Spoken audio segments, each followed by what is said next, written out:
James, absolutely. Thank you. I appreciate that. September the 9th, President Biden stepped up and announced to the nation that he's losing patience with the country, and so he demanded that everyone steps up and gets the vaccine and laid a mandate down. Federal workers, federal contractors, members of the military, and on private businesses. And he defined that as businesses with 100 people or more. He literally reached into every company and said, I don't care how you run your company. His statement was, I'm the President of the United States. I'm now going to tell your company what to do. It has caused chaos across the country and across our economy, and it's because a tremendous amount of frustration in a lot of families and employers in my state in Oklahoma.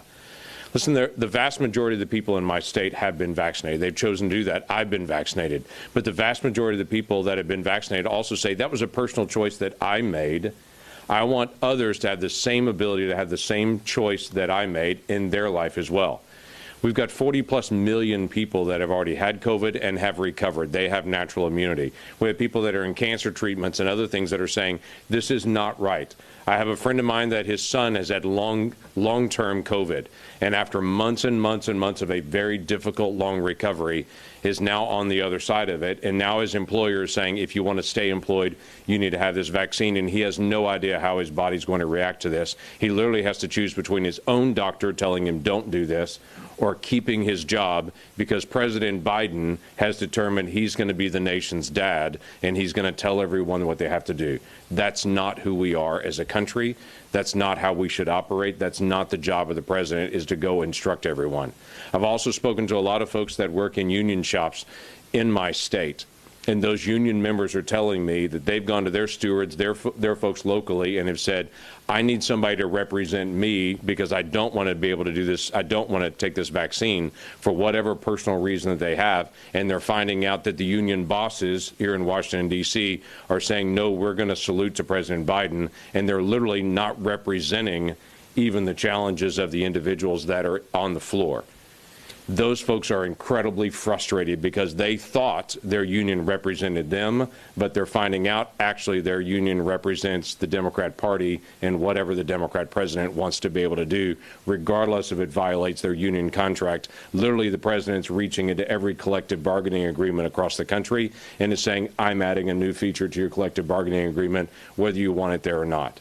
This is not the United States of America that we all know and love, where individuals have personal responsibility and personal freedoms. We live and die by our own decisions on what we do with our own lives and with our own future. And this president is saying, no, you don't. You're going to live by my decisions. That's not who we are. And quite frankly, as Oklahomans, as I've told a lot of people, if I stood up and told everybody they had to come by my house to get a $100 bill, there'd be a lot of Oklahomans that would say, I don't want it because you told me I have to do it. There are a lot of folks that I've talked to that said they were willing to do the vaccine until there was a federal mandate on this.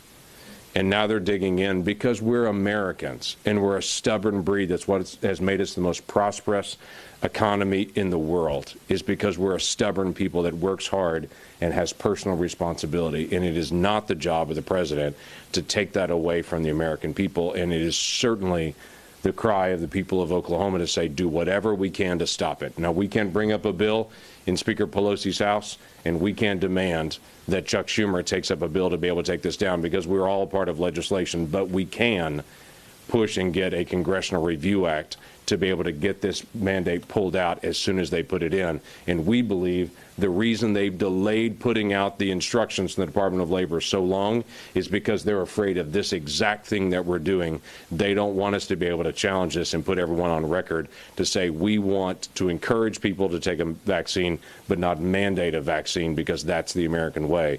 So we are putting this forward right now to try to bring this to a head and to say, let's settle this today.